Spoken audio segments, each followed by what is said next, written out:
Hello everyone, welcome back to my channel. स्वागत है आप सबका आपके अपने channel one day exam crack में।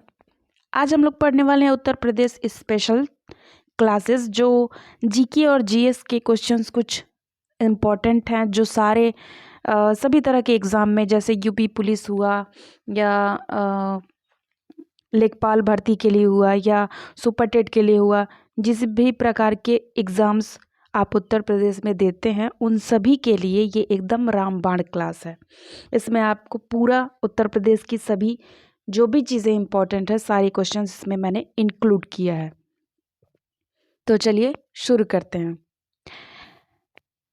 हमारा पहला जो पॉइंट है वो है उत्तर प्रदेश की स्थापना कब की गई थी। तो ये 24 जनवरी 1950 को इसकी स्थापना की गई थी।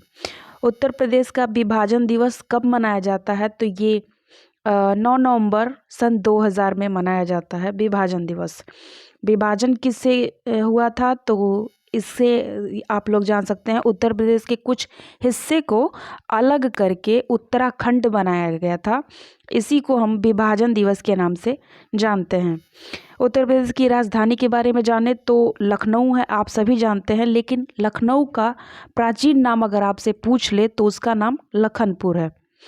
कहा जाता है कि राम जी ने लखनऊ को यानी लखनपुर को लक्ष्मण जी को भेंट में दिया था, इसलिए उसका नाम लखनपुर पड़ा।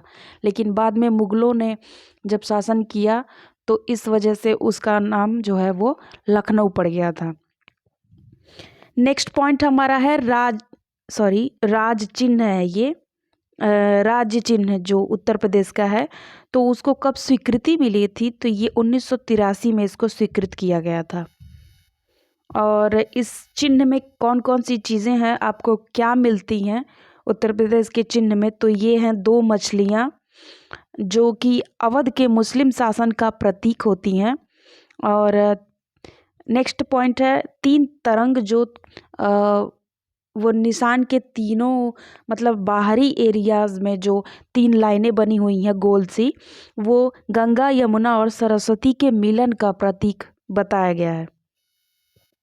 आगे बढ़ते हैं तो इसमें राजकीय पुष्प जो है वो पलाश जिसे कहा गया है, इसका साइंटिफिक नेम जो है वो ये आपको लिखा गया है बूटिए मोनोसेरमा, बूटी मोनोसेरमा। नेक्स्ट उत्तर प्रदेश का राजकीय वृक्ष जो है वो अशोक का पेड़ माना गया है।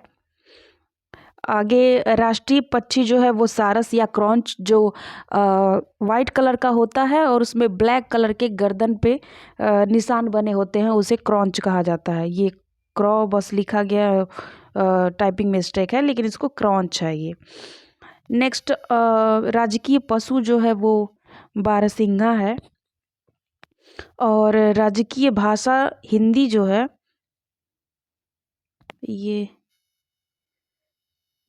ये थोड़ा सा मिस्टेक है।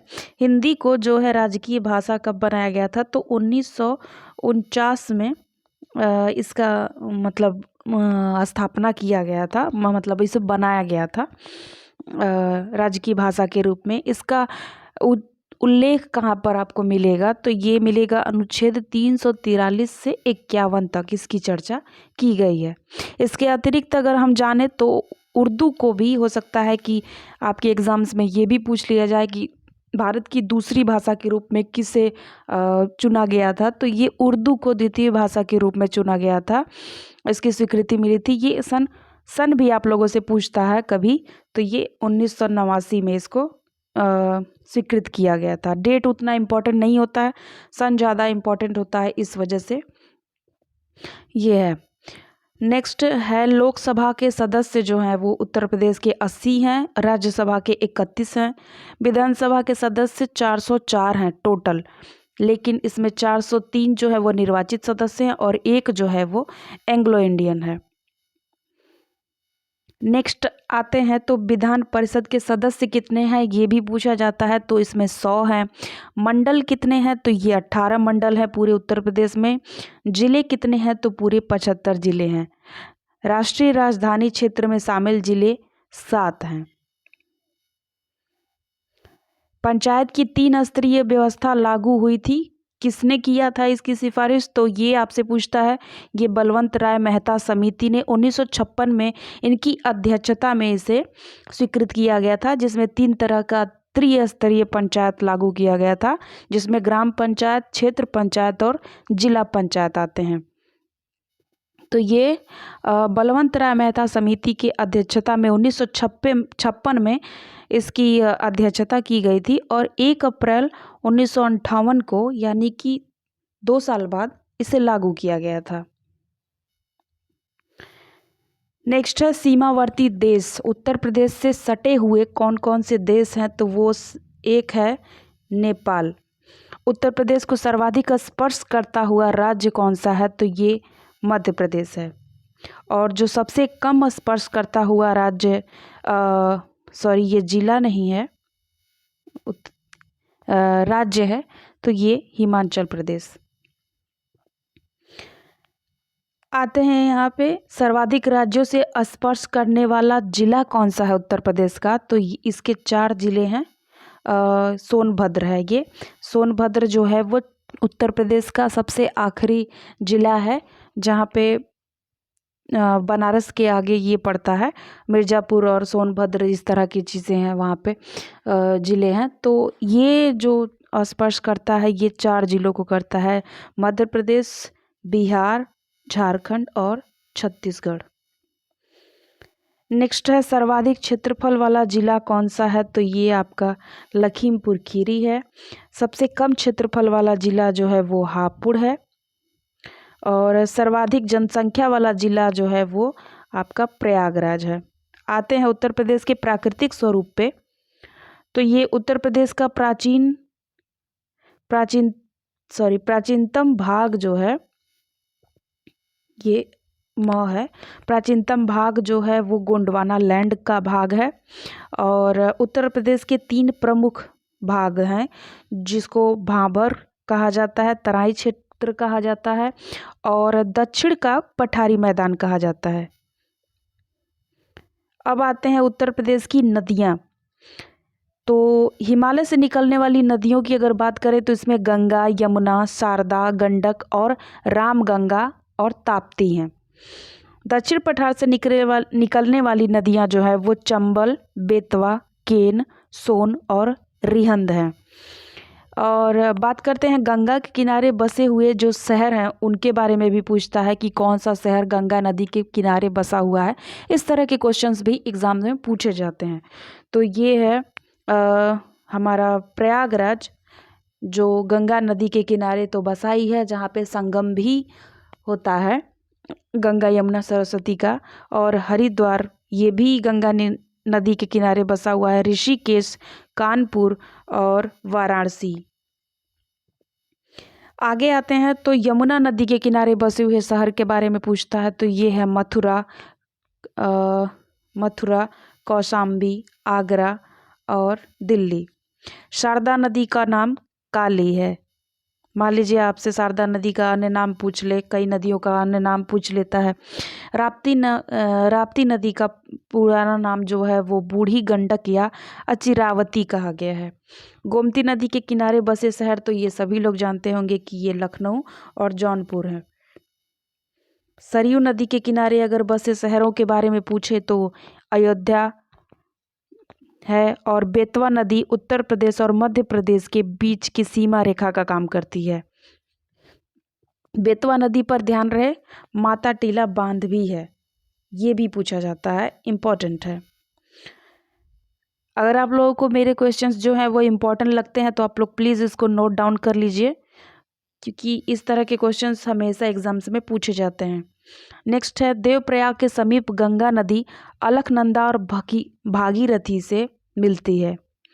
अब आते हैं उत्तर प्रदेश की प्रमुख झील, तो ये है ओधी ताल झील जो कि वाराणसी में है, बड़ा ताल झील जो है शाहजहांपुर, और सबसे मोस्ट इम्पॉर्टेंट हमेशा पूछा गया है, पीसीएस लेवल तक ये पूछा जाता है कि फुलहर झील कहाँ पर है, तो ये आपका पीलीभीत में है। उत्तर प्रदेश में वन आच्छादित क्षेत्रफल जो है वो 7% है। सर्वाधिक वन आच्छादित वाला जिला कौन सा है ये भी पूछा जाता है, तो ये आपका सोनभद्र है। उत्तर प्रदेश में 1 राष्ट्रीय उद्यान है, 3 राज्य प्राणी उद्यान है और 26 वन्यजीव विहार हैं। नेक्स्ट क्वेश्चन हमारा है, भारत में सर्वाधिक गरीब व्यक्तियों की संख्या कहाँ पर है? तो ये उत्तर प्रदेश में है। भाई जितनी आबादी रहेगी उतनी गरीबी तो रहेगी ही। नेक्स्ट है हमारा पॉइंट, उत्तर प्रदेश में सर्वाधिक प्रति व्यक्ति आय किस जिले की है? तो ये है गौतम बुद्ध नगर की। गरीबी रेखा के नीचे सबसे कम लोग कहाँ पर हैं? तो ये हैं बागपत में। उत्तर प्रदेश में आय का सबसे बड़ा भाग क्या है? तो ये आपका व्यापार कर है। उत्तर प्रदेश में सर्वाधिक व्यापार संग्रह कर संग्रह जोन कहाँ है? तो ये लखनऊ में है। अब आते हैं उत्तर प्रदेश की जलवायु के बारे में। उत्तर प्रदेश में जो जलवायु है वो उष्ण कटिबंधीय जलवायु है, जहाँ पे वर्षा जैसे मानसूनी वर्षा वगैरह सब कुछ होता है। और यहाँ सर्वाधिक वर्षा के बारे में अगर पूछा जाए तो गोरखपुर में सर्वाधिक वर्षा होती है, और कम वर्षा अगर पूछा जाए तो ये मथुरा और आगरा में होती है। आते हैं उत्तर प्रदेश के खनिज में। तो उत्तर प्रदेश में खनिज के संदर्भ में सर्वाधिक संपन्न जिला जो है वो मिर्ज़ापुर है, ये सभी जानते हैं।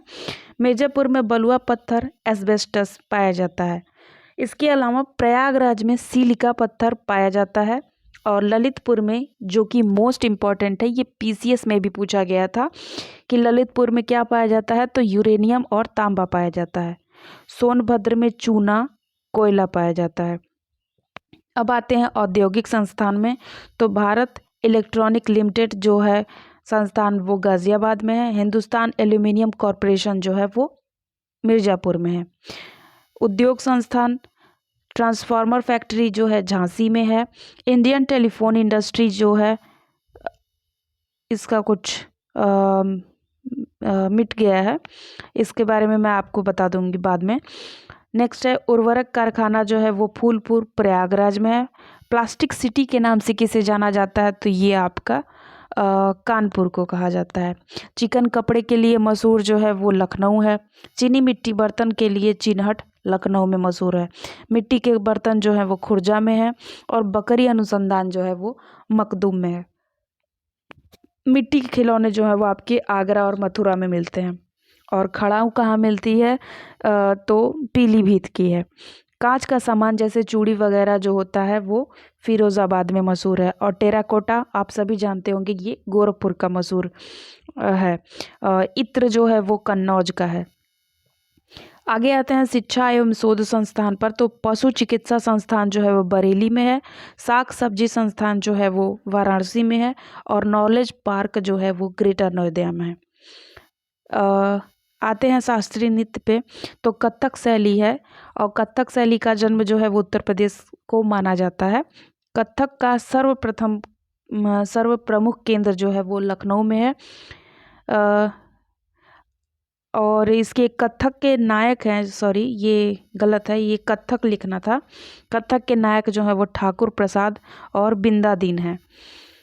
चर्चित व्यक्तित्व में कुछ सितारा देवी, लक्षू महाराज और बिरजू महाराज हैं। लोक नृत्य की बात करें तो नौटंकी है। ये नौटंकी नहीं जो उत्तर प्रदेश में चल रही है कि नौकरियां नहीं मिल रही है या और भी बेरोजगार लोग हैं, ये नौटंकी नहीं, ये सच में नौटंकी ना एक तरह का लोक नृत्य है। तो नौटंकी जो है वो उत्तर प्रदेश का लोक नृत्य है। बिरहा जो है वो पूर्वांचल की प्रसिद्ध लोक नायक की परंपरा है। आल्हा, धरिया, कार्तिक, राहुला ये जो है वो बुंदेलखंड का लोक नृत्य है। चरकुला नृत्य जो है वो ब्रज क्षेत्र मथुरा का है। रसिया ब्रजी बरसाना का है, और धोवार जो है वो पूर्वांचल का है। आते हैं संगीत की बात पर। तो संगीत में अमीर खुसरो जो है वो ख्याल गान का विकास किए हैं। इनका जन्म जो है वो एटा में हुआ था। इन्होंने ही सितार का भी आविष्कार किया था। और नेक्स्ट है हाजी सुल्तान जो है वो ख्याल गायकी के आगरा घराने के स्थापना किए थे। उत्तर प्रदेश की प्रमुख मंदिरों के बारे में भी पूछा जाता है। तो विश्वनाथ मंदिर वाराणसी में है, और वृंदावन मंदिर जो है वो मथुरा में है। बाबा सोमनाथ जो है वो देवरिया में है, वो सोमनाथ नहीं, उत्तर प्रदेश वाले सोमनाथ, तो ये देवरिया में है। देवी पाटन मंदिर जो है वो तुलसीपुर में है। नेक्स्ट आते हैं जनजातियों के बारे में। तो थारू जनजाति जो है वह तराई क्षेत्र में पाई जाती है। बुक्सा जनजाति जो है वो बिजनौर में पाई जाती है और खरवार जो है मिर्ज़ापुर में पाई जाती है। तो ये थे हमारे उत्तर प्रदेश स्पेशल क्वेश्चंस जो थे जीके जीएस के। इस तरह के क्वेश्चंस हर तरह के यूपी के एग्ज़ाम में आपसे पूछे जाएंगे, ना कि सिर्फ लेखपाल वाले में, ना ही सिर्फ सुपर टेट या यूपी टेट में, ना ही सिर्फ पुलिस वाले में, बल्कि ये यूपी पीसीएस में भी इस तरह के क्वेश्चंस पूछे गए हैं। और ये गारंटी के साथ है कि इस तरह के क्वेश्चंस अगर आप यूपी से स्पेशल तरीके से तैयार करते हैं तो आप लोग निश्चित है सफलता आप लोगों को मिलेगी। और आप लोगों से यही रिक्वेस्ट है कि अगर आप लोगों को मेरी वीडियोस पसंद आई हैं तो प्लीज़ मेरे चैनल को सब्सक्राइब कर लीजिएगा और बेल आइकन को प्रेस ज़रूर कीजिएगा और मेरी वीडियो को लाइक एंड शेयर ज़रूर कीजिएगा। तब तक के लिए मिलते हैं आप लोगों से नेक्स्ट वीडियो में। तब तक के लिए गुड बाय, टेक केयर।